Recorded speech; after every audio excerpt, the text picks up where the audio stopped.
guys, and welcome to my YouTube channel. Today's video is very informative because it is related to obviously criticism, new criticism. But today we will be discussing something very important which is a part of new criticism, and that important thing is discussing formal elements. So the importance of formal elements in any piece of literary text is very evident, and it's a product of nature of a literary language. For example, what kind of literary devices or formal elements are used in poetry? They depict a very good imagery, a very good connection with the reader.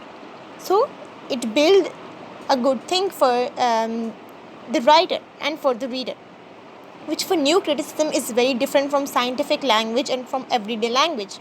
That is the main point of the critics of new criticism, was that their language is scientific language. It's different from everyday language. So it should have certain kind of things that portrays that this kind of poetry is different from the everyday language. So scientific language and a global deal of everyday language depends on denotations. Obviously, dictionary meaning, the one-to-one correspondence between words and the objects or ideas they represent. For example, the one thing that is in front of us, for example, a notebook or a diary. What it meant for someone as a denotative meaning could be that it's used to write some important notes or something to memorize the dates or the important details of their personal lives. But for some people, that diary is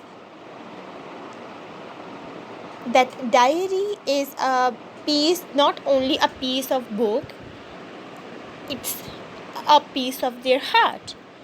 People, they use diaries to write their emotions on it. People, they use diaries as a way to express themselves the way they are not able to express themselves in front of the people. The introvert people, they actually use diaries to express themselves.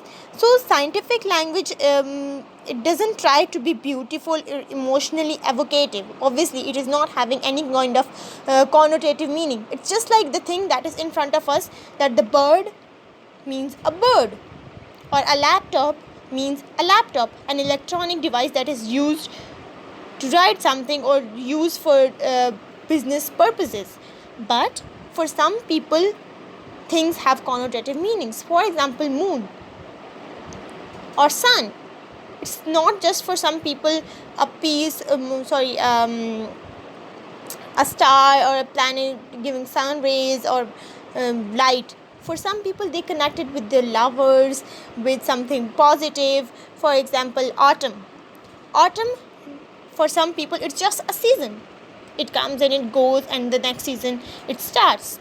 But for some people, autumn is the beginning of a new life. For some people, autumn is a messenger that something new is coming to happen. So these are the differences between the scientific language and some kind of emotionally evocative language. So its job is to point not to itself but to the physical world beyond it, that there is meaning beyond what is in front of our eyes, what is in front of our lenses, so which it attempts to describe and explain. So literary language, in contrast, depends on connotations. Yes, the association between that thing or that literary piece of literature with that person. So on the implication, when we talk about implicated meaning, association, suggestions and evocation of meanings and of the shades of the meaning. For example, while the word father, it denotates male parent, it connotates authority, protection, responsibility. So in the same way, in addition, literary language is expressive. You express your emotions, your feelings, your attitudes. Your tone actually expresses that what kind of hidden meaning you want to convey. So it is called as connotative meaning. In general, it is not deliberately or systematically. So it is for its chief purpose, it's more practical. What is practical? The denotative meaning or scientific language. It talks about reasons, it talks about facts. But the emotionally connotative language, or the language used to have some kind of formal elements in it, it portrays some kind of emotions. So everyday language wants to get things done. Literary language, however, organizes linguistic resources into a special arrangement. What are those linguistic resources?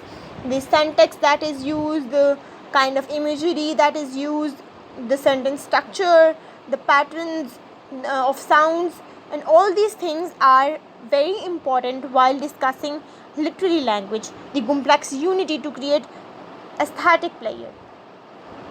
The poem or the piece of literature which is having such kind of things in it, it actually creates an aesthetic appearance, and that appeals to the readers.